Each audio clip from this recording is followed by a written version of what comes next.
तो आज हम टॉपिक को डिस्कस करेंगे, that is criminalisation of politics. अब इस टॉपिक को हम क्यों देख रहे हैं? बिकॉज उत्तर प्रदेश के अंदर एक गैंगस्टर था, अभी उसका इनकाउंटर हुआ है, विकास दुबे उसका नाम था। तो इस पूरे इनकाउंटर के इंसिडेंट को आप देखना, और इट इज लाइक फिल्मी पूरा इंसिडेंट है। अब ये कैसे होता है? On 3 July 2020, the day was Friday.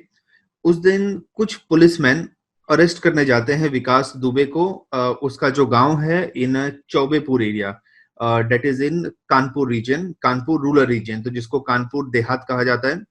तो वहां पे उसी पुलिस स्टेशन से इंफॉर्मेशन आता है विकास दुबे के पास कि पुलिसमैन आपको अरेस्ट करने आ रही है। और विकास दुबे अपने गैंग के साथ मिलके कॉन्स्पिरेसी करता है और 8 पुलिसमैन को मार देता है। जो 8 पुलिसमैन को मारता है उसमें से एक डीएसपी होते हैं, उनका नाम होता है देवेंद्र मिश्रा। देवेंद्र मिश्रा ने 3 साल पहले उन्होंने लेटर लिखा था अपने डिस्ट्रिक्ट के एसपी को, कानपुर देहात के एसपी को, कि देवेंद्र मिश्रा है, ये एक नोटोरियस क्रिमिनल है, ये बहुत सारा आर्म्स एक्यूमुलेट कर रहा है। लेकिन हायर अथॉरिटी ने कोई भी एक्शन नहीं लिया विकास दुबे के अगेंस्ट।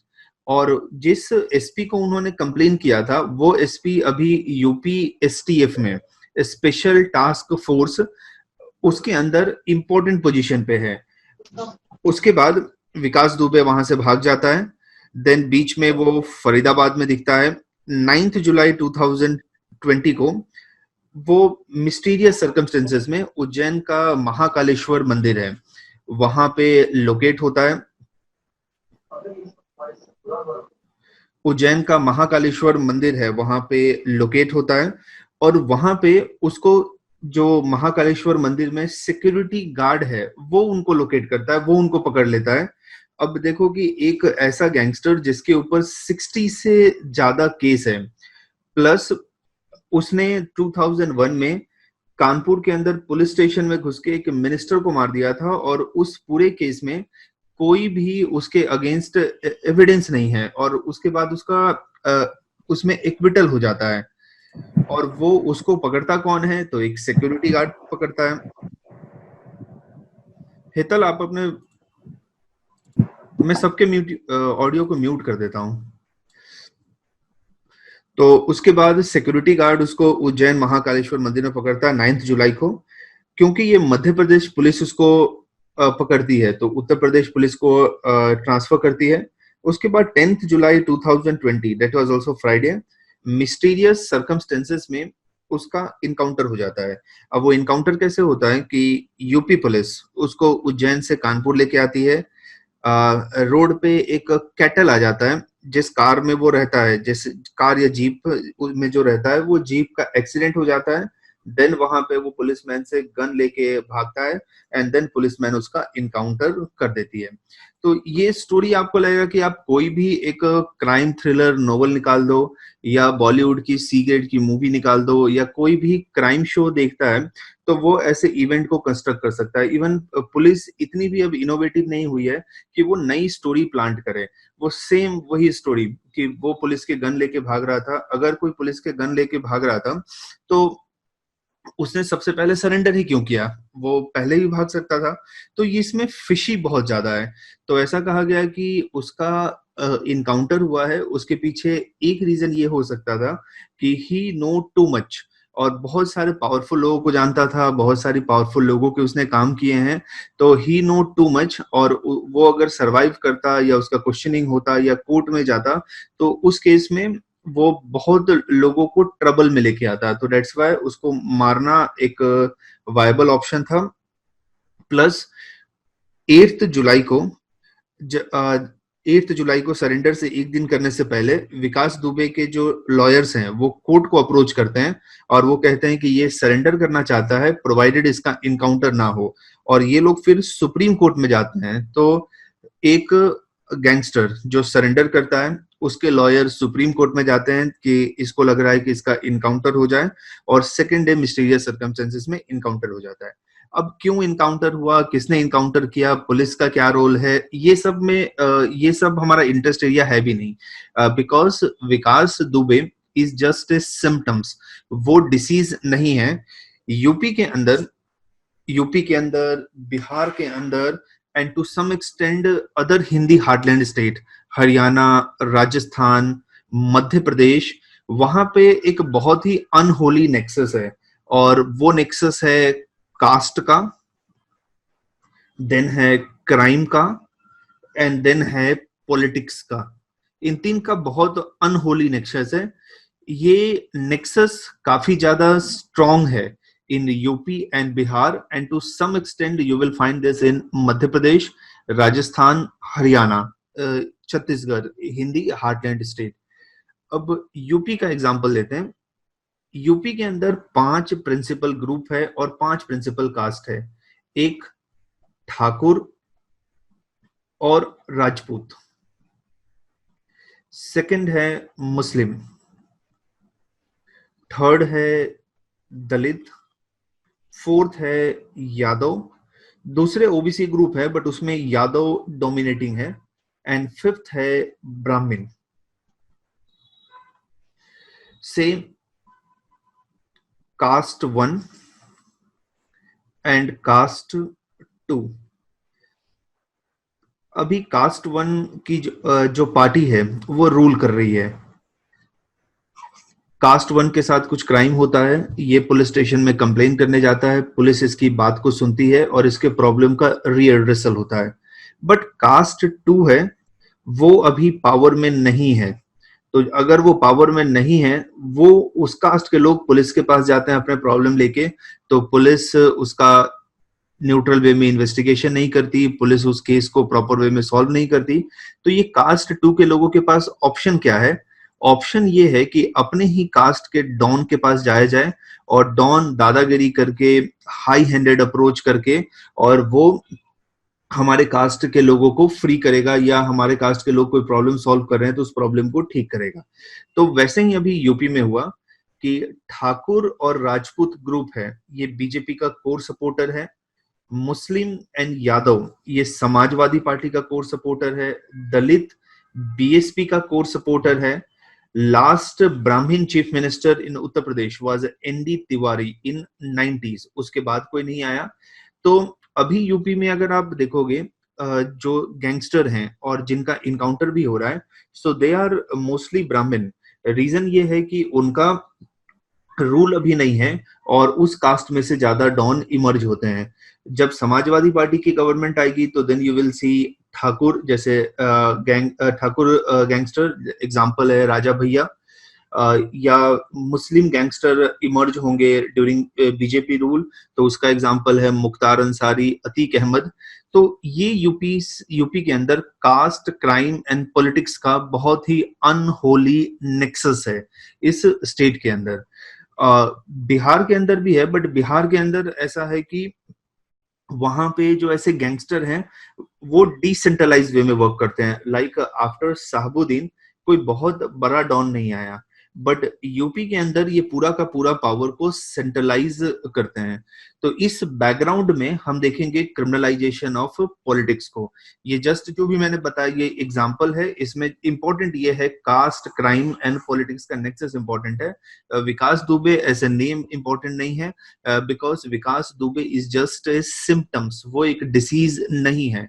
डिसीज ये है कि corrupt policeman, corrupt officer, voter with castist mindset, वो क्रिमिनल को पैट्रोनाइज करते हैं, क्रिमिनल को सपोर्ट करते हैं, एंड पॉलिटिशियन अपना फायदा निकालने के लिए इस क्रिमिनल्स को सपोर्ट करते हैं। लेक्चर का पूरा आउटलाइन क्या है? So what is the fact related to criminalisation of politics? फरवरी 2020 में सुप्रीम कोर्ट का एक जजमेंट आया था। पहले भी सुप्रीम कोर्ट का जजमेंट आया है क्रिमिनलाइजेशन ऑफ पॉलिटिक्स को लेके, बट उसका implementation it is a lack lustre on the ground.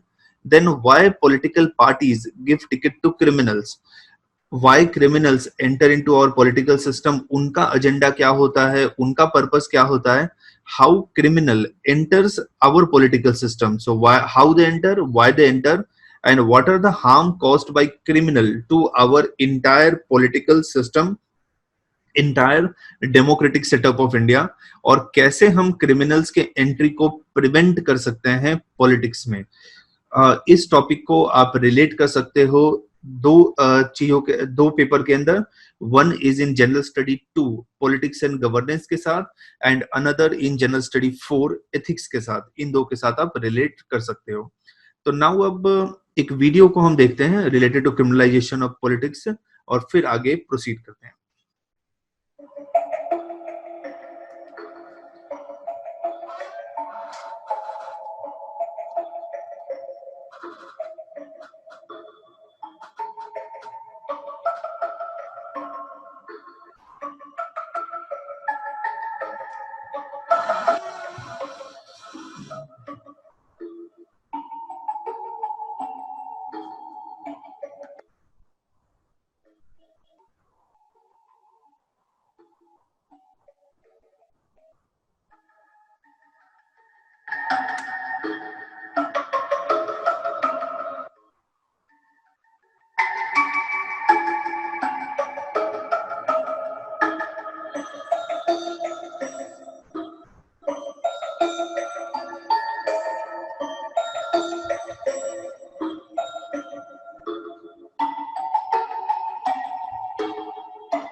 कुछ फैक्ट हम देखते हैं related to criminalisation of politics.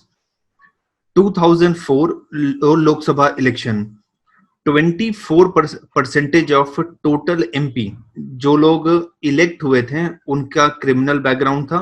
उसमें से 10% का हीनियस क्राइम और सीरियस क्राइम उन्होंने किया था। सीरियस क्राइम जहां पे पनिशमेंट 5 ईयर और मोर देन 5 ईयर का प्रोविजन है। It is like murder, kidnapping, rape, crime against women. Then 2009 में इंक्रीज हो जाता है 30% criminal MP and 14% serious crime. In 2014, 34% and 21% serious crime. 2019, 43% and 29% serious. So 43, that is approximately 240 member of parliament out of 543 elected Lok Sabha MP. तो just imagine करो कि 240 of our elected MPs member of parliament, they are of criminal background, and out of which 29%, so 29% is something like 150, they are facing serious criminal charge like rape, murder, kidnapping, crime. इस पे जब research में कर रहा था कि कौन से मेंबर ऑफ पार्लियामेंट है और कितने केस वो फेस कर रहे हैं, तो एक मेंबर ऑफ पार्लियामेंट मिले जिनके ऊपर 200 से ज्यादा केसेस है, अराउंड 260 केस उनके ऊपर है। तो 260 criminal cases, and then also that person is sitting in a parliament, और पार्लियामेंट में वो बैठ के और हमारे लिए लॉ बना रहा है। सो इंडियन पॉलिटिक्स टिल आप कह सकते हो 2000 तक it was then also a gentleman game था, बट आफ्टर 2000 इंडियन पॉलिटिक्स का जो डिटोरिएशन हुआ है, डेट डिटोरिएशन बहुत एक्सपोनेंशियली डिटोरिएट हुआ है, और ये आप फैक्ट में देख सकते हो, it is visible. So right now 43% of our member of parliament have criminal background, and out of which 29% face serious criminal charges, and which is consistently increasing day by day. India is only democratic country with free press जहां पे ये problem इतना grave manner में है, grave nature का है। Imagine करो, we are a democratic country जहां पे जनता अपने रिप्रेजेंटेटिव को इलेक्ट करती है, So why जनता और general public is electing people, electing candidate with criminal background? India में फ्री प्रेस है, फ्री मीडिया है, फ्रीडम ऑफ स्पीच है, मीडिया ये सारे इंफॉर्मेशन को शो करता है, बट देन ऑल्सो हम क्रिमिनल्स को क्यों इलेक्ट करते हैं? क्रिमिनल्स को हम इसलिए इलेक्ट करते हैं बिकॉज लोकल एरिया में उनका होल्ड होता है। लाइक एक राजा भैया है और यूपी में एक रीजन है कुंडा। सो राजा भैया वहां पे अपना दरबार लगाते हैं। राजा भैया को वहां की जो लोकल मीडिया है ऐसे गॉड लाइक फिगर की तरह देखती है, और आप ऐसे कह सकते हो कि it is he is running like a small republic in that region, और वो अपने रीजन में वो सोवरेन है। So India is a democratic country with free press, और वहां पे ये प्रॉब्लम अकर होता है। अगर किसी डिक्टेटर कंट्री में ये प्रॉब्लम होता, या कोई टेररिस्ट ग्रुप किसी कंट्री को रूल कर रहा है वहां प्रॉब्लम होता, तो फिर भी अंडरस्टैंडेबल है। But in democratic country with free press वहां पे ये प्रॉब्लम अकर होता है, then it is a serious problem. Now conviction rate कितना होता है? जितने भी मेंबर ऑफ पार्लियामेंट है वो क्रिमिनल बैकग्राउंड फेस करते हैं, उसमें से 0.5% का कन्विक्शन होता है। अब कन्विक्शन का मतलब क्या है? 200 member of parliament criminal charges face कर रहे हैं, उसमें से सिर्फ एक का क्रिमिनल चार्ज प्रूव होगा। सो आउट ऑफ 200 एक का क्रिमिनल चार्ज प्रूव होगा। कन्विक्शन मीन्स आपने ये क्राइम किया है एंड कोर्ट ने एस्टैब्लिश कर दिया ये क्राइम आपके ऊपर। पूरे इंडिया में जितने भी एमपीज और एमएलएज हैं उन सबको अगर ऐड करते हैं तो इट इज जस्ट 6%। एमएलएज को भी अगर ऐड कर देते हैं तो out of 100 MPs and MLAs और इलेक्टेड लीडर्स इन इंडिया 6 का कन्विक्शन होता है। बट खाली एमपी में देखें तो 200 में से एक। इंडिया में ओवरऑल जनरल कन्विक्शन रेट क्या है जनरल पब्लिक का अगर हम देखें तो डेट इज 46%।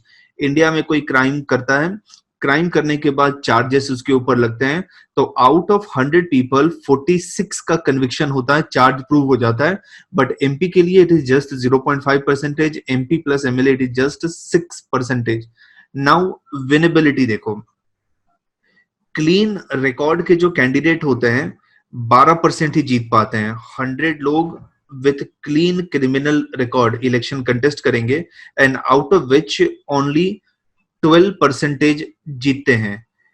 क्रिमिनल रिकॉर्ड वाले 23% जीते हैं and those who have serious criminal charge उनका प्रोबेबिलिटी होता है 23%। So more serious charge you have the more is your chances of winning election. जबकि उल्टा होना चाहिए, we should select people with clean record, but why we are selecting people with criminal background?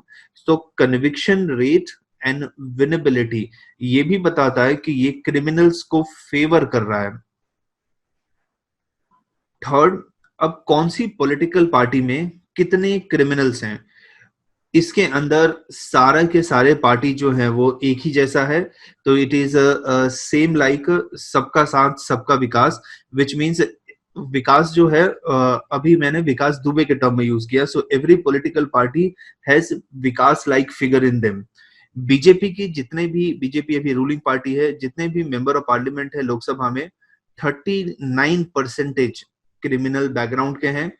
Congress के 57%, ये दोनों national party है। Janata Dal United, interesting आप देखो 81% इनके मेंबर ऑफ पार्लियामेंट है क्रिमिनल बैकग्राउंड के। जनता दल यूनाइटेड बिहार की पॉलिटिकल पार्टी है, नीतीश कुमार इसके चीफ मिनिस्टर हैं, और नीतीश कुमार अपने आप को सुशासन बाबू कहते हैं। Means he is a man of governance, man of good governance. वो बिहार में आए थे 2005 में, लालू के जंगल राज को उन्होंने एंड कर दिया, और एंड करने के बाद अभी उनके जितने भी एमपी लोकसभा में है तो 81% क्रिमिनल बैकग्राउंड के हैं। सो ये अक्रॉस द पार्टी लाइन है, ऐसा नहीं है कि सिर्फ एक पार्टी के अंदर ये सिम्टम्स है। हर एक पॉलिटिकल पार्टी ऐसे क्रिमिनल्स को यूज करती है इलेक्शन के टाइम, और ये बहुत ही अनहोली नेक्सस है corrupt officer, politician and criminals के बीच में। नाउ स्टेट वाइज हम देखते हैं कि क्रिमिनल्स एमपी का डिस्ट्रीब्यूशन। लक्षद्वीप तो चलो छोटा है, तो उसमें एक ही लोकसभा की सीट है तो उसको निकाल देते हैं। दो state Kerala and Bihar. India में हाईएस्ट लिटरेसी रेट है इन केरला, ऑलमोस्ट 100% लिटरेसी रेट है। वहां से जितने मेंबर ऑफ पार्लियामेंट इलेक्ट होते हैं इन लोकसभा, उसमें से 90% face criminal charges. Bihar India का लो लिटरेट स्टेट है। Human development indicator, education, health उसमें नीचे आता है, नीचे या फिर नीचे से फर्स्ट या नीचे से सेकंड आता होगा आफ्टर झारखंड में भी। तो बिहार के अंदर 82% है। So Kerala is the most literate state of India and 90% वहां के एमपी क्रिमिनल बैकग्राउंड के हैं। और एंड इनफैक्ट इंडिया का जो मेंबर ऑफ पार्लियामेंट जिसके ऊपर सबसे ज्यादा क्रिमिनल चार्जेस हैं वो केरला को बिलोंग करता है। Then Bihar that is 82%। सो ऐसा नहीं है कि डेवलपमेंट होगा तो क्रिमिनल्स जो हैं वो पॉलिटिक्स में एंटर नहीं होंगे। अगर ऐसा होता तो केरला में नहीं हो पाता। जैसे यूपी में नेक्सस है वैसा ही नेक्सस मुंबई में भी चलता था, काफी हद तक तो वीक हुआ। वो नेक्सस था between businessman, between underworld which are criminals, between politician and corrupt officer. But UP में था जो कास्ट ने रिप्लेस कर दिया था। सो केरला एंड बिहार का दोनों का केस सिमिलर है, बट दोनों का एजुकेशन लेवल देखो कितना डिफरेंट है। One is at a top most position, another is at bottom most position. Now, what is the asset and number of winners? से 5 करोड़ से अबोव का एसेट किसी कैंडिडेट के पास है। 883 ऐसे कैंडिडेट ने इलेक्शन कंटेस्ट किया था और उसमें से 266 विनर हैं, तो दैट इज 30.1%। तो जैसे जैसे आप देखोगे कि कैंडिडेट का एसेट इंक्रीज होता है, कैंडिडेट का मनी इंक्रीज होता है, वैसे वैसे उसका विनिंग प्रोबेबिलिटी भी इंक्रीज होता है। कि 10 लाख से कम किसी के पास एसेट है तो 0.3% प्रोबेबिलिटी, और ज्यादा उसके पास पैसा है तो 30% probability. So the more money you have, the more resources you have more chances of winning election. So 3 thing is important for winning Indian election. 1, caste, आपका कास्ट क्या है। अगर आपके कास्ट के लोग बहुत सारे हैं तो you have good chance of winning election. Second, money power है कि नहीं आपके पास। थर्ड, आपका क्रिमिनल बैकग्राउंड है कि नहीं। Criminal background that is muscle power. So money power, muscle power and caste will help you to win election. So these are some disturbing fact related to criminalization of politics in India. तो अगर कोई एक political party को हम guilty consider करते हैं तो this is not correct. Every political party is responsible for criminalisation of politics in India. So जब तक सारे पॉलिटिकल पार्टी के अंदर स्ट्रॉन्ग रिजॉल्व नहीं होगा, it is a very difficult to deal with this problem. Now फरवरी 2020 में supreme court का एक जजमेंट आया था, और ऐसे सुप्रीम कोर्ट के बहुत सारे जजमेंट आए हुए हैं। तो only judgement is not going to make any difference until and unless इसका ग्राउंड पे प्रॉपर इम्प्लीमेंटेशन होगा। उसके अंदर सुप्रीम कोर्ट ने कहा, इट आस्क्ड पॉलिटिकल पार्टी कि आप रीजन बताओ कि why you are giving ticket to criminals. क्या आपके पास कोई ऐसा कैंडिडेट नहीं है विथ क्लीन रिकॉर्ड। तो it asked political party to state the reason for such selection, and also to why other individual without criminal antecedent, without criminal record could not be selected as candidates. So why you are giving ticket to criminals, why you are not giving ticket to person or candidate with good record। फरवरी 2020 में supreme court का judgement आया। उसके बाद next election होने वाला है in October 2020, that is in Bihar. Normally अक्टूबर में बिहार का इलेक्शन शेड्यूल है क्योंकि उसका विधानसभा का टर्म खत्म होगा। But some political party in Bihar वो कह रही है कि हमें इलेक्शन को पोस्टपोन करना चाहिए। We are requesting election commission because of कोविड-19 पैंडेमिक। सो इसको बिहार इलेक्शन में इंप्लीमेंट किया जाएगा। अगर पॉलिटिकल पार्टी कंप्लाई नहीं करती है तो ये काउंट किया जाएगा contempt of supreme court order और direction. So this was February 2020 supreme court judgment. Political party have to give reason why they are giving ticket to individual with criminal background। now इसमें भी political party जो है वो बहुत unique approach लेके जाती है। सपोज पॉलिटिकल पार्टी ए है, अगर वो किसी क्रिमिनल को टिकट देगी तो इसको रीजन बताना पड़ेगा। इसको जस्टिफिकेशन देना होगा, तो ये क्या करती है, क्रिमिनल को बोलती है कि तुम ऐसे इंडिपेंडेंट इलेक्शन कंटेस्ट करो। से ये रीजन है, यूपी का सीतापुर रीजन है, तो आप इंडिपेंडेंट इलेक्शन कंटेस्ट करो, हम आपको क्या करेंगे, सपोर्ट करेंगे, ऐसा सपोर्ट करेंगे जो विजिबल नहीं होगा। तो उस केस में पॉलिटिकल पार्टी भी जस्टिफिकेशन से बच गया, वो क्रिमिनल भी इलेक्शन जीत गया, पर्पस भी सॉल्व हो गया। पॉजिटिव क्या है इसका? सो पॉजिटिव ये है, political parties and leadership first time उनको पब्लिकली ओन करना पड़ेगा। अगर मैं किसी क्रिमिनल को टिकट दे रहा हूं तो मुझे पब्लिकली उसको ओन करना पड़ेगा, बताना पड़ेगा कि I have given ticket to this criminal and this are the reason behind it. और इसके पीछे रीजन है कि ये ज्यादा वोट लेके आ सकता है, इसका रीजन के अंदर होल्ड है, there is no other candidate with good record, या इसके ऊपर जो चार्जेस हैं वो गलत चार्जेस हैं। सो पब्लिकली ओन करना पड़ेगा। और अभी तक पॉलिटिकल पार्टी जो है वो इस तरीके से प्ले करती थी कि okay, in our political party everything is correct, जो ऑपोजिट पॉलिटिकल पार्टी है वो क्रिमिनलाइजेशन कर रही है। बट इसका शॉर्टकमिंग ये है, अगर कोई पॉलिटिकल पार्टी कंप्लाई नहीं करता है इसको, तो क्या उसके लिए कोई पनिशमेंट है? So there is no such penalty, no, कोई भी अगर गिल्टी होता है तो उसका प्रोसिक्यूशन नहीं होगा या उसका इलेक्शन का डिस्क्वालिफिकेशन नहीं होगा। सो विदाउट पनिशमेंट ये कैसा रूल है? मीन्स मेरी एक पॉलिटिकल पार्टी है, मैंने किसी क्रिमिनल को टिकट दिया और मैंने सुप्रीम कोर्ट के ऑर्डर को नहीं माना, तो क्या जो कैंडिडेट जीता है उसका डिस्क्वालिफिकेशन होगा, या मेरे पार्टी को डिसबैंड कर दिया जाएगा, या मेरे अगेंस्ट कोई क्रिमिनल केस फाइल होगा और मुझे जेल में डाला जाएगा? तो ऐसा तो कुछ स्टेट किया नहीं गया है, तो कोई क्यों इसके ऑर्डर को मानेगा? क्योंकि इसके पीछे जो है कोई पनिशमेंट का तो प्रोविजन है नहीं। तो ये सुप्रीम कोर्ट के जजमेंट का शॉर्ट कमिंग है। पहले भी सुप्रीम कोर्ट ने बहुत सारे जजमेंट दिए हैं, बहुत सारे ऐसे कमेटी का रिपोर्ट आया है, गवर्नमेंट ने भी लॉज बनाए हैं, बट वो उतना इफेक्टिव नहीं हुआ है। और वो आपने आगे डेटा में देखा है कि कैसे कंसिस्टेंटली क्रिमिनल एमपीज का परसेंटेज इंक्रीज हो रहा है। सो सुप्रीम कोर्ट का अर्लियर ऑर्डर क्या है? Each candidate shell submit affidavit giving financial detail and criminal cases. Affidavit एक सेल्फ डिक्लेरेशन होता है कि उनको ये बताना पड़ेगा कि this is the criminal cases, मेरे ऊपर ये सारा एफआईआर हुआ है इस पुलिस स्टेशन में, और ये सारा उनको एफिडेविट में देना पड़ेगा। कैंडिडेट्स को अपने पॉलिटिकल पार्टी को राइटिंग में इन्फॉर्म करना पड़ेगा कि this is the criminal charges, criminal cases against me, क्योंकि बाद में पॉलिटिकल पार्टी डिनाई नहीं कर सकता है कि नो, नहीं नहीं, हमें तो पता ही नहीं था, हमने इनको टिकट दे दिया, इन्होंने इलेक्शन कंटेस्ट किया, क्रिमिनल चार्ज के बारे में तो पता भी नहीं था। तो सुप्रीम कोर्ट ने कहा कि हर एक कैंडिडेट को राइटिंग में देना पड़ेगा, और पॉलिटिकल पार्टी ये इंफॉर्मेशन को अपने वेबसाइट पे रखेगी, अपने सोशल मीडिया हैंडल पे रखेगी, यूट्यूब, ट्विटर, फेसबुक पे, और न्यूज़पेपर में इसको पब्लिश करेगी। अब ये न्यूज़पेपर वाला भी बहुत इंटरेस्टिंग सा केस है। केरला के अंदर एक कैंडिडेट थे, 2019 में इलेक्शन उनको कंटेस्ट करना था, तो उनके ऊपर कुछ 260 जितने क्रिमिनल केसेस थे।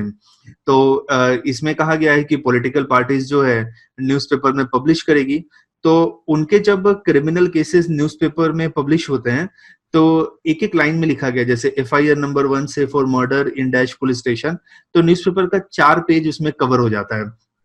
तो इमेजिन करो, एक कैंडिडेट के लिए ऐसा है, अगर सारे कैंडिडेट के लिए अगर रखेंगे तो आई गेस इंडिया के किसी भी न्यूज़पेपर में कोई जगह ही नहीं बचेगा, वो सारे के सारा क्राइम डिटेल ही वहां पे हम रखेंगे।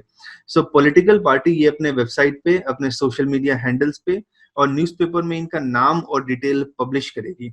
लेकिन अब ये देखो, ये ऑर्डर कितना वेग है कि पॉलिटिकल पार्टी इसको पब्लिश कर रही है, तो क्या सुप्रीम कोर्ट के जज हर एक पॉलिटिकल पार्टी के वेबसाइट को चेक करेंगे 24/7 कि इसमें रखा है, उसने नहीं रखा है? उनके ट्विटर, सोशल मीडिया, फेसबुक को चेक करेंगे? इसको कैसे आप डिटरमाइन कर पाओगे? या फिर सपोज करो कि मैंने अपने वेबसाइट पे अपलोड कर दिया एंड विद इन से 1 आवर मैंने इन्फॉर्मेशन निकाल दिया, या मैंने ट्विटर पे रखा और थोड़ी देर में मैंने इसको निकाल दिया, या फिर मैंने इसको इस वे में प्रेजेंट किया कि जो मेन केस है वो हाईलाइट ही नहीं हो रहा है। तो इसके पीछे तो बहुत सारे इफ एंड बट है। तो जब तक पनिशमेंट का प्रोविजन नहीं होगा, डिस्क्वालिफिकेशन का प्रोविजन नहीं होगा, D recognition of political party का प्रोविजन नहीं होगा, तब तक तो बहुत डिफिकल्ट है इसको कंप्लाई करना। नाउ पॉलिटिकल पार्टी क्रिमिनल्स को टिकट क्यों देती है? डेमोक्रेटिक सेटअप है वेयर पब्लिक वोट करने जाती है और पब्लिक वोट करने के बाद अपने रिप्रेजेंटेटिव को इलेक्ट करती है।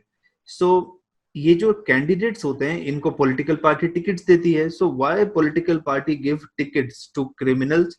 Why they give them opportunity so that public उनको वोट करे? तो पहला ये होता है कि इनका बहुत स्ट्रॉन्ग नेटवर्क होता है। इलेक्शन के टाइम क्या चाहिए आपको? क्राउड को अरेंज करना है और क्राउड स्लोगन रेज करेगा, क्राउड मास वे में वोट करने जाएगा, क्राउड आपके रैली में पार्टिसिपेट करेगा। तो क्रिमिनल का बहुत स्ट्रॉन्ग नेटवर्क होता है। लोग उनसे डर से या वोटर को ब्राइब करके ये क्राउड को अरेंज करते हैं। तो this is what political party desire. ये पॉलिटिकल पार्टी को फंडिंग प्रोवाइड करते हैं, मनी प्रोवाइड करते हैं। तो इलेक्शन कंटेस्ट करने के लिए you should have money in your pocket, so they provide funding to political party. Political leader इसको अपने पॉलिटिकल अपोनेंट के अगेंस्ट यूज करते हैं। अगर से आप डेढ़ इश्किया एक मूवी थी, वो आप देखोगे तो नसरुद्दीन शाह और अरशद वारसी के बीच का कॉन्वर्सेशन, या आप ओमकारा मूवी देखो या गैंग ऑफ वसेपुर देखो, तो उसके अंदर देखना कि कैसे पॉलिटिकल लीडर्स, पॉलिटिकल पार्टीज वो पेट्रोनाइज करते हैं क्रिमिनल्स को ताकि अपने पॉलिटिकल अपोनेंट्स के अगेंस्ट यूज कर पाए, उनके अगेंस्ट अटैक कर पाए। यूपी की एक एक्स चीफ मिनिस्टर थी, उनका नाम मैं भी नहीं लूंगा, तो उन्होंने ऐसा कहा कि अगर ऑपोजिट पॉलिटिकल पार्टी के पास ये डॉन है, उसके पास अगर डीपी यादव है, तो हमारे पास मुख्तार अंसारी है। तो countering one don with another don, so इस तरीके से पॉलिटिकल अपोनेंट के अगेंस्ट यूज करते हैं। they have high probability of winning election because of a strong network, because of a strong hold in the region। और वो आगे मैंने डेटा दिखाया था उसमें ये वैलिडेट होता है कि people with high criminal background they have more chances of winning election। लोग क्यों इनको इलेक्ट करते हैं? हमको पता है क्रिमिनल है, हमको पता है ये खराब है, ये हमारे सिस्टम को डिटोरिएट करेगा, सिस्टम को मिसयूज करेगा, but then also why people elect them? Because इनका रॉबिनहुड इमेज होता है। ये अपने एरिया में लोगों को हेल्प करते हैं, अपने एरिया में लोगों को बचाते हैं। लोगों को लगता है कि ये हमारे कास्ट का है तो हमें हेल्प करेगा, तो इसलिए लोग इसको इलेक्ट करते हैं। एक वेब सीरीज थी इसमें रंगबाज करके, और वो गोरखपुर में एक डॉन था, उसके लाइफ स्टोरी पे बेस है, और वो शिव प्रकाश शुक्ला था, और उसके जो बॉस थे तो गोरखपुर के 8 बार के एमएलए विनय शंकर तिवारी थे। और विनय शंकर तिवारी वो वहां पे उनका रॉबिनहुड इमेज था, वो मीन्स वहां के गरीबों को हेल्प करते थे, लोकल्स को हेल्प करते थे। और अभी विनय शंकर तिवारी तो वहीं से पॉलिटिकल रिटायरमेंट में चले गए, उनका एज हो गया। अब उनका बेटा विजय शंकर तिवारी वो वहां का एमएलए है। तो 8 बार के वो एमएलए थे उस रीजन के, गोरखपुर के रीजन के, अब उनका जो बेटा है वो भी एमएलए है। तो people elect them, people love them, reason because they help people. और जब लोकल एडमिनिस्ट्रेशन हेल्प नहीं करता है तब ये लोग हेल्प करते हैं। और नंबर टू ये है, नंबर टू कि इनसे लोग डरते हैं। दूसरा, ये ब्यूरोक्रेसी को इंटिमिडेट करते हैं। सपोज करो मैं कोई प्रॉब्लम फेस कर रहा हूँ और मैं अपने एमएलए के पास जाता हूँ या एमपी के पास जाता हूँ, और ये एमएलए और एमपी क्लीन रिकॉर्ड है, मीन्स इसके ऊपर कोई भी क्रिमिनल चार्जेस नहीं है। तो ये क्या करेगा कि पुलिसमैन को या वहां के डिस्ट्रिक्ट कलेक्टर को फोन करेगा, और फोन करने के बाद उनको रिक्वेस्ट करेगा कि देखो मेरा एक आदमी है ए, ये एक प्रॉब्लम में फंसा हुआ है, आप उस प्रॉब्लम को ठीक करो। मैं किसी ऐसे एमपी एमएलए के पास जाऊंगा जो क्रिमिनल बैकग्राउंड का है, वो क्या करेगा? डायरेक्टली फोन करेगा पुलिस को, डायरेक्टली फोन करेगा ब्यूरोक्रेसी को, उनको गाली देगा, उनको डराएगा, और फिर मेरा काम हो जाएगा। तो मेरे अंदर इंप्रेशन क्या होगा कि यार नहीं, यही हमारा एमएलए होना चाहिए क्योंकि ये तो हमारा काम करता है। सो वो ब्यूरोक्रेसी को इंटिमिडेट करके रखते हैं, डरा के रखते हैं। Now, why criminals enter into political system? अपने इलीगल एक्ट को लीगल में कन्वर्ट करने के लिए, लेजिटिमेसी गेन करने के लिए क्रिमिनल पॉलिटिकल सिस्टम में एंटर होते हैं। अपने बिजनेस एम्पायर को एक्सपांड करने के लिए, सपोज वो अभी एक डिस्ट्रिक्ट में ऑपरेट कर रहे हैं या एक स्टेट में ऑपरेट कर रहे हैं, वहां से नंबर ऑफ स्टेट में अपने आप को एक्सपांड करना है, उसके लिए भी वो ज्वाइन करते हैं। और अपने आप को बचाने के लिए कि अभी आप इलीगल वर्क कर रहे हो, एक बार आप इलेक्शन जीत जाओगे तो आप लीगल सिस्टम में चले जाओगे और आप अपने आप को बचा पाओगे सिस्टम को वीक करके। So this is the motive of criminals, इसलिए वो पॉलिटिकल सिस्टम में ज्वाइन होते हैं। नाउ कैसे वो हमारे पॉलिटिकल सिस्टम में ज्वाइन होते हैं? पहले क्या होता था कि पॉलिटिशियन है वो क्रिमिनल्स को हायर करते थे और वो कहते थे कि तुम जाओ वोटर्स को डराओ, तुम पोलिंग बूथ को कैप्चर कर लो, तो जिसको हम बूथ कैप्चरिंग कहते थे। तो बूथ कैप्चरिंग का क्या हुआ कि एक जैसे पोलिंग बूथ है, उसके अंदर 4-5 गुंडे गन लेके घुस गए और वहां पे वोटिंग हो रहा है। तो वोटर का जो स्लिप है तो उसमें कैंडिडेट का नाम है, कैंडिडेट 1A, कैंडिडेट 2B। तो मेरा सपोर्टर है B, तो मैं क्या करूंगा, सारे स्लिप लेके और इसके ऊपर मैं स्टैंप लगा दूंगा और ये वहां से जीत जाएगा। तो क्रिमिनल को यूज करते थे बूथ कैप्चरिंग के लिए, क्रिमिनल को यूज करते थे फंडिंग के लिए, क्रिमिनल को यूज करते थे वोटर्स को डराने के लिए। तो पॉलिटिशियन क्रिमिनल को यूज करते थे और इन टर्न क्रिमिनल्स का क्या फायदा होता था? तो क्रिमिनल्स का फायदा ये होता था कि जब पॉलिटिशियन पावर में आते थे तो इनको पुलिस से बचाते थे, इनको दूसरे एजेंसी से बचाते थे। तो earlier politician patronise criminals and protect them from law enforcement agency, and criminal use their muscle power to help politician in the election. ये अरेंजमेंट था। लेकिन बाद में ऐसा क्रिमिनल्स को लगा कि सारा काम तो हम ही कर रहे हैं, जब बूथ कैप्चर ही करना है तो हम किसी और लीडर के लिए क्यों करें? हम अपने लिए क्यों नहीं कर सकते? हम अपना क्यों नहीं स्टार्टअप कर सकते हैं? हम क्यों नहीं लीडर बन सकते हैं?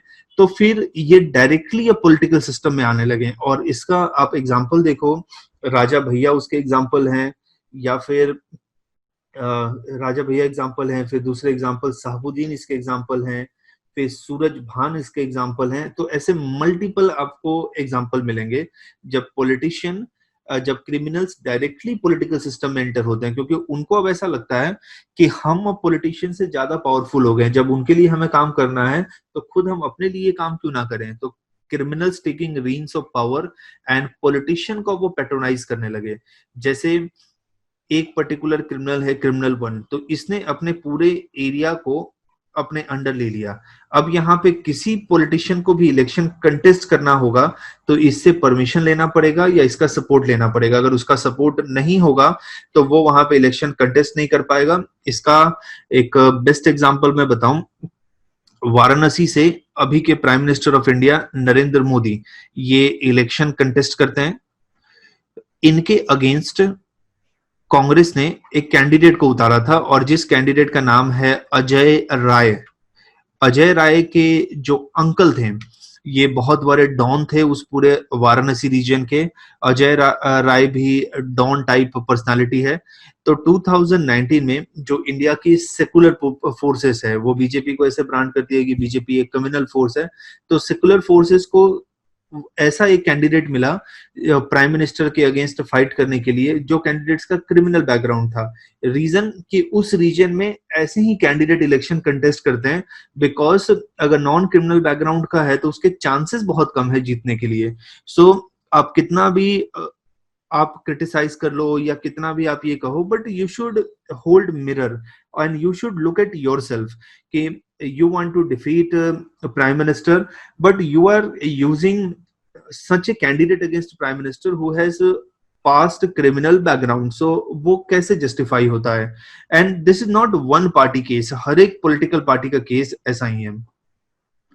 Politician अगर क्रिमिनल हमारे पॉलिटिकल सिस्टम में एंटर होते हैं तो उससे नुकसान क्या होता है, उससे हार्म क्या होता है? So it will cause deterioration of our political system. Politics in India dominate our bureaucracy, it dominate our business, it dominate media and civil society, that is NGO। अगर पॉलिटिक्स का डिटोरिएशन होगा, politics के अंदर corruption होगा, politics के अंदर casteism होगा, politics के अंदर क्रिमिनलाइजेशन होगा, तो वो ब्यूरोक्रेसी के अंदर भी जाएगा, बिजनेस के अंदर भी जाएगा। अभी जहां पे विकास दुबे का इनकाउंटर हुआ है तो उसी जिस पुलिस स्टेशन में उसके अगेंस्ट केस रजिस्टर था या जिस पुलिस स्टेशन के अंदर उसका घर आता था, तो वहां के एक इंस्पेक्टर को और वहां के एक आई गेस कांस्टेबल को, इन दोनों को अभी जेल भेजा गया है क्योंकि इन्होंने ही विकास दुबे को इन्फॉर्मेशन दिया था कि पुलिस आपको अरेस्ट करने आ रही है और आप वहां से निकल जाओ। लेकिन मेरे को नहीं लगता कि ये पूरा जो केस है ये जस्ट एक सिंगल पुलिसमैन, एक पुलिस इंस्पेक्टर या पुलिस कांस्टेबल का ये केस है। ये पूरा सिस्टम है जो डिटोरिएट हो रहा है। तो अगर पॉलिटिक्स डिटोरिएट होगा तो इंडिया की बाकी सारे इंस्टीट्यूशन वो भी डिटोरिएट होगा। तो we should, if we want to,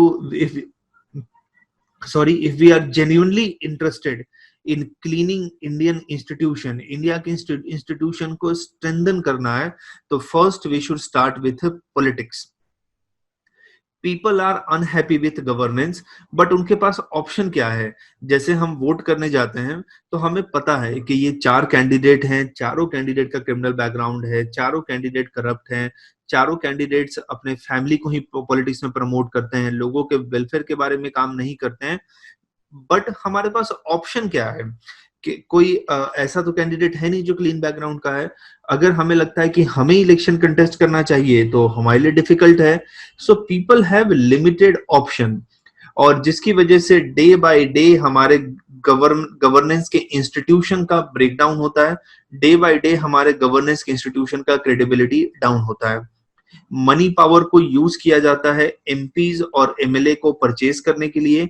से इलेक्शन हुआ, इलेक्शन के बाद पार्टी ए को से 50 सीट मिला, पार्टी बी को से 100 सीट मिला, एंड टोटल 150 सीट है स्टेट असेंबली में। तो पार्टी बी तो विनर है क्योंकि इसके पास 100 सीट है। लेकिन फिर क्या होगा कि ड्यूरिंग सम टाइम इसमें से कुछ लोगों को परचेज कर लिया जाएगा। अब इसमें से मैंने 30 लोगों को परचेज कर लिया, उन्होंने पार्टी चेंज कर दिया।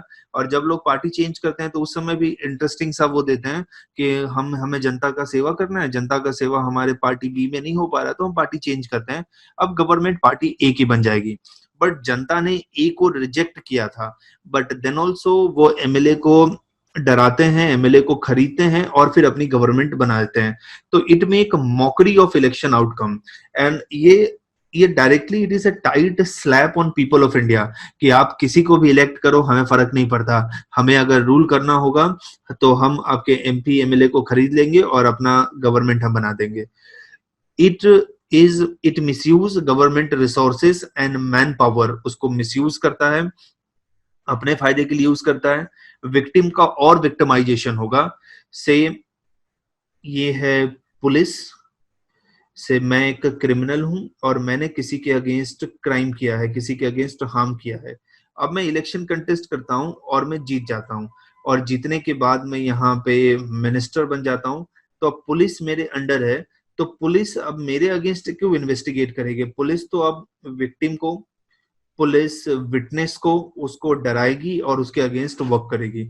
सो when politician enter into our system, it lead to more victimisation of victim. इसकी वजह से कोई इम्पार्शियल इन्वेस्टिगेशन इनके अगेंस्ट नहीं हो पाता है, क्योंकि ये खुद पुलिस को, पूरा का पूरा एडमिनिस्ट्रेशन को कंट्रोल कर रहे हैं। इमेजिन करो कि विकास दुबे अभी ना तो एमपी था ना एमएलए था, फिर भी पुलिस स्टेशन का एसएचओ उसको फोन करके बताता है कि हमारे पुलिस स्टेशन के लोग आ रहे हैं आपको अरेस्ट करने के लिए और आप वहां से भाग जाओ। अगर वो एमपी एमएलए होता तो पता नहीं क्या होता, तो फिर हो सकता कि स्टेट का डीजीपी उसको फोन करके बताता। तो ये एक सिस्टमैटिक प्रॉब्लम है, इससे सोसाइटी का मोरालिटी ब्रेक डाउन होता है। जैसे अभी अगर मुझे लगता है कि अगर ये पॉलिटिशियन क्राइम करके कंट्री का होम मिनिस्टर या कोई भी मिनिस्टर बन सकता है, तो मैं भी क्राइम करके तो बन ही सकता हूँ। सोसाइटी में हमें पॉजिटिव एग्जाम्पल सेट करना है, नेगेटिव एग्जाम्पल नहीं सेट करना है, ऐसे गुंडों का, गैंगस्टर का एग्जाम्पल सेट नहीं करना है।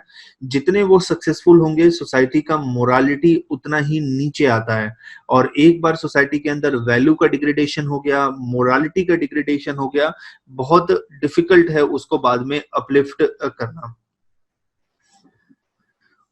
लोगों का ट्रस्ट पब्लिक इंस्टीट्यूशन पे नहीं रहता है। आज अगर आप कोर्ट को देखो, आज आप पुलिस को देखो, तो उसके अंदर पब्लिक का ट्रस्ट धीरे धीरे कम हो रहा है। पुलिस को देख के हमारे अंदर कॉन्फिडेंस आना चाहिए, बट हमारे अंदर डर आता है।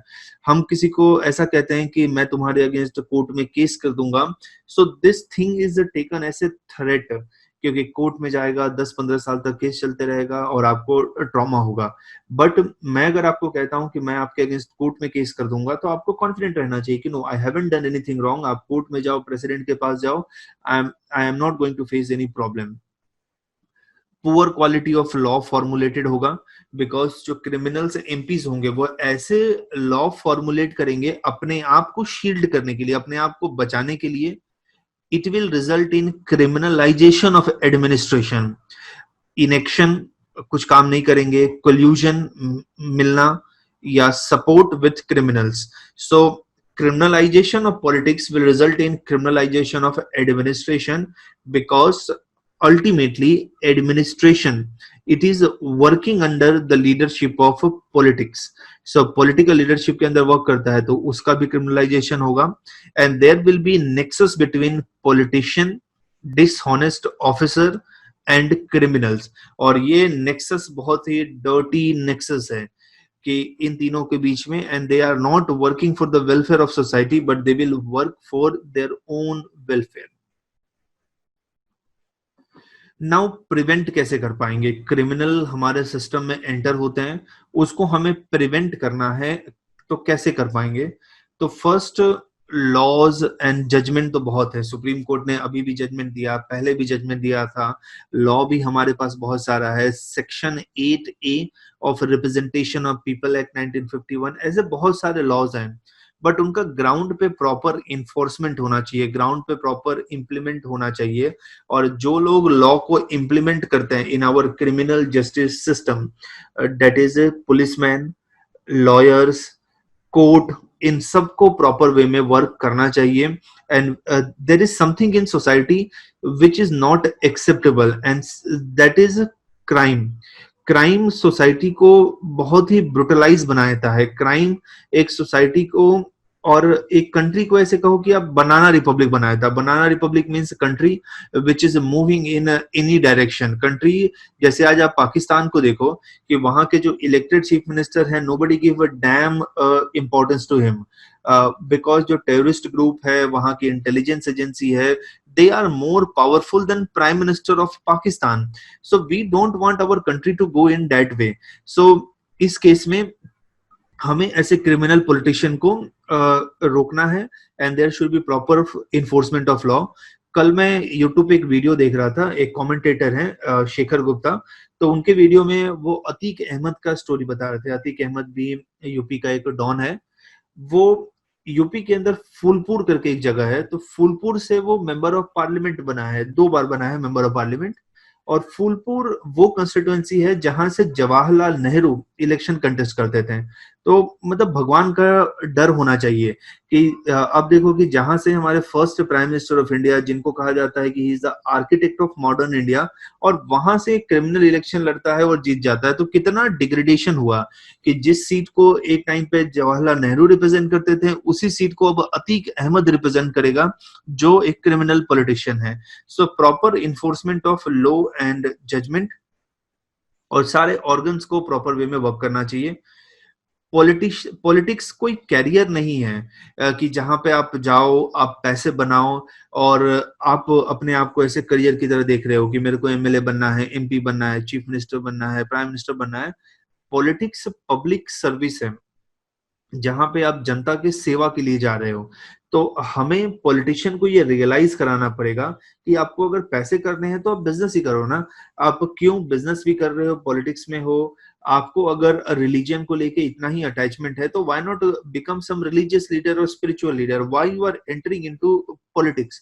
सो पॉलिटिक्स पब्लिक सर्विस के लिए होना चाहिए, और ये हमें हमारे पॉलिटिशियन को याद दिलाना चाहिए।